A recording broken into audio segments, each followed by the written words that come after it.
আজ আমি পুরনো দিনের একটা নিরামিষ লাউয়ের রেসিপি আপনাদের সাথে শেয়ার করব। আমার অন্য সব রেসিপিগুলোর মতো এটাও কিন্তু একদম সহজ, একদম সাধারণ, অথচ ভীষণ সুস্বাদু। নমস্কার, কাকলিস কুকিং হাবের নতুন আরেকটি ভিডিওতে আপনাদের সবাইকে আবারও স্বাগত। এখানে আমি একটা লাউ নিয়েছি, লাউটাকে ভালো করে আমি ধুয়ে নিয়েছি। এখন এর খোসাটা প্রথমে ছাড়িয়ে নেব। লাউয়ের খোসাটা আমি পাতলা করে ছাড়িয়ে নিয়েছি। তারপরে আমি অর্ধেকটা লাউ নিয়েছি। অর্ধেকটা লাউ আমি দুটো টুকরো করে নিয়ে একটা টুকরো থেকে প্রথমে একদম পাতলা পাতলা স্লাইস করে কেটে নিচ্ছি। পুরো লাউটা আজ রাঁধছি না, এই অর্ধেকটা লাউই আজ রান্না করব। এবারে এই স্লাইসগুলোর থেকে কিছুটা নিয়ে নিলাম। এবার একদম মিহি করে আমি কুচিয়ে নিচ্ছি। এই রেসিপির জন্য যতটা সম্ভব চেষ্টা করবেন মিহি করে কুচাতে, তাহলে রান্নাটাও যেমন খুব তাড়াতাড়ি হয়ে যাবে, তেমন খেতেও ভালো লাগবে। আর সব সময় সব রেসিপির জন্যই লাউটা কিন্তু একটু কচি হলে ভালো হয়। অর্ধেকটা লাউ আমি মিহি করে কুচিয়ে একটা বাটিতে তুলে নিয়েছি। লাউটা কুচিয়ে নেওয়ার পরে কিন্তু আর ধোয়ার কোনো প্রয়োজন নেই। গ্যাস ওভেনে আমি একটা কড়া গরম হতে বসিয়ে দিয়েছি। এই গরম কড়াতে আমি দিয়ে দিলাম 1.5 টেবিল চামচ মতো সাদা তিল। গ্যাসের ফ্লেমটা প্রথমে লো টু মিডিয়ামে করে এইভাবে সমানই নাড়াচাড়া করে বেশ কিছুটা সময় ভেজে নেব। প্রথমে এইভাবে মিডিয়াম ফ্লেমে কিছুক্ষণ ভাজার পরে গ্যাসের ফ্লেমটা একদম লো করে দিয়ে বেশ একটু সময় নিয়ে এই তিলটাকে ভেজে নেব। এখানে তিল কিন্তু সামান্য সেঁকে নিলে হবে না, হালকা একটা লালচে কালার হবে, সেই অবস্থা পর্যন্ত তিলটাকে কিন্তু ভাজতে হবে। এইভাবে নাড়াচাড়া করতে করতে এটা আমার প্রায় ভাজা হয়ে গেছে। দেখুন একদম লালচে একটা কালার হয়ে গেছে। ঠিক এইভাবে ভাজতে হবে। এই সময়ে খুব সুন্দর একটা তিল ভাজার গন্ধ বেরোচ্ছে। গ্যাসের ফ্লেম অফ করে দিয়েছি, গরম কড়াতে একটু নাড়াচাড়া করে নিচ্ছি। এবারে আমি এটাকে কড়া থেকে নামিয়ে নেব। গ্যাস ওভেনে আবারও একটা কড়া বসিয়ে দিয়ে কড়াতে কিছুটা সর্ষের তেল দিয়েছি। তেলটা ভালো করে গরম করে নিলাম। গরম তেলের মধ্যে আমি দিয়ে দিলাম বেশ কিছুটা বিউলির ডালের বড়ি। গ্যাসের ফ্লেমটা মিডিয়ামে রেখে সমানই নাড়াচাড়া করে বড়িগুলোকে আমি ভেজে নিচ্ছি। দেখুন বেশ লাল লাল করে ভেজে নিয়েছি। ঠিক এইভাবে ভাজতে হবে। আমি বিউলির ডালের বড়ি দিয়েছি, আপনারা মটর ডালের বড়ি দিয়েও রান্নাটা করতে পারেন। আর আমি যতটা দিয়েছি সেই পরিমাণই দিতে হবে এমন নয়, আপনারা এর থেকে কম পরিমাণেও দিতে পারেন। বড়িগুলোকে আমি সব কড়া থেকে তুলে নিলাম। বড়ি ভেজে তুলে নেওয়ার পর ওই কড়াতেই আমি দিয়ে দিয়েছি 2 চা চামচ সর্ষের তেল। তেলটা ভালো করে গরম করে নিয়েছি। গরম তেলে আমি এখন ফোড়নে দিচ্ছি একটা শুকনো লঙ্কা। শুকনো লঙ্কাটা একটু ছিঁড়ে দিলাম। দিয়ে দিচ্ছি 1/4 চা চামচ মৌরি, আর দিচ্ছি একটা তেজপাতা। তেজপাতাটাও একটু ছিঁড়ে দিলাম।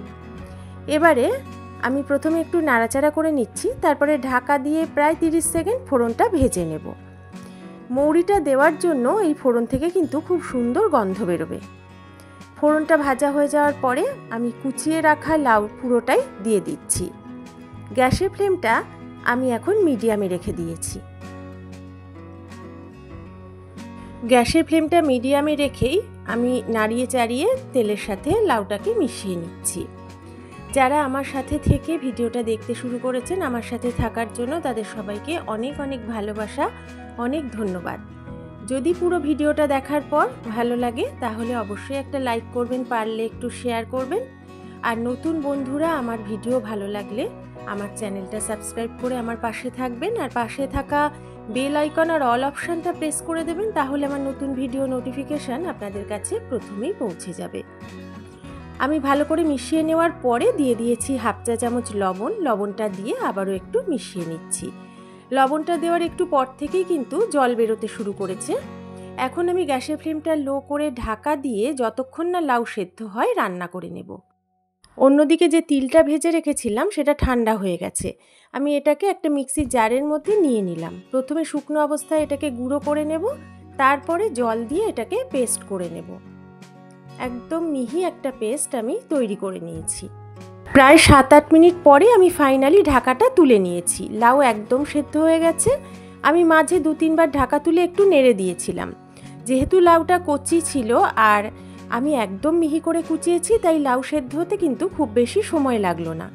এবারে অল্প জল থাকা অবস্থাতেই আমি ভাজা বড়িগুলো দিয়ে দিলাম, কারণ বড়িগুলোও তো একটু সেদ্ধ হতে হবে। এবারে একটু মিশিয়ে নিয়ে গ্যাসের ফ্লেম লো করে ঢাকা দিয়ে আমি আবারও 2-3 মিনিট রান্না করে নেব।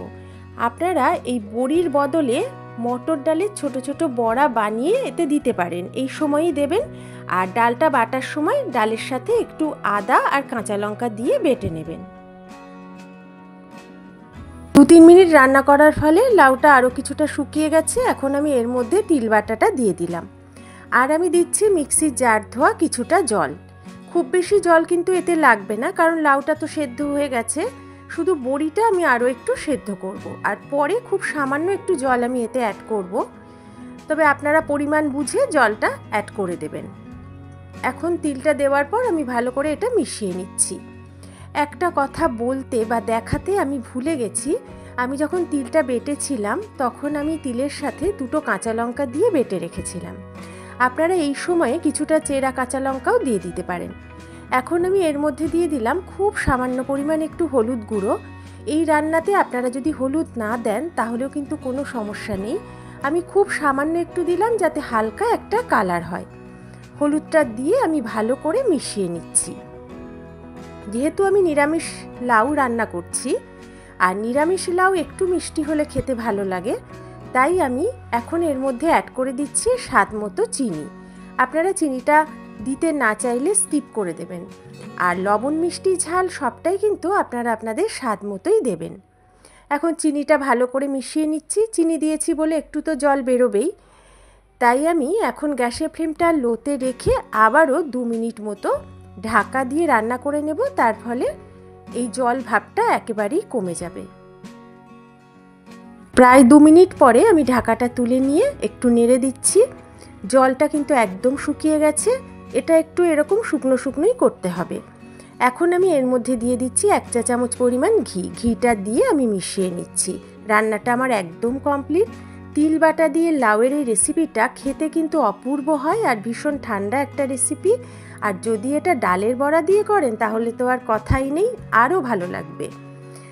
এবারে আমি গ্যাসের ফ্লেমটা অফ করে দেব। গ্যাসের ফ্লেম অফ করে ঢাকা দিয়ে আমি মিনিটখানেক স্ট্যান্ডিং টাইমে রেখে গরম গরম পরিবেশন করব। ডালের বড়ি আর তিল বাটা দিয়ে নিরামিষ লাউয়ের রেসিপি একদম রেডি হয়ে গেছে গরম গরম ভাতে খাওয়ার জন্য। এই রান্নাটা গরম ভাতে যেমন খেতে অপূর্ব লাগবে, তেমন রুটি দিয়েও খেতে কিন্তু ভীষণ ভালো লাগবে। যে কোনো নিরামিষ দিনে এই লাউয়ের রেসিপিটা বানিয়ে খাবেন, আশা করি আপনাদেরও খুব ভালো লাগবে। তাহলে আজকের মতো বিদায় নিচ্ছি। নতুন কোনো সুন্দর রেসিপি নিয়ে খুব তাড়াতাড়ি চলে আসব।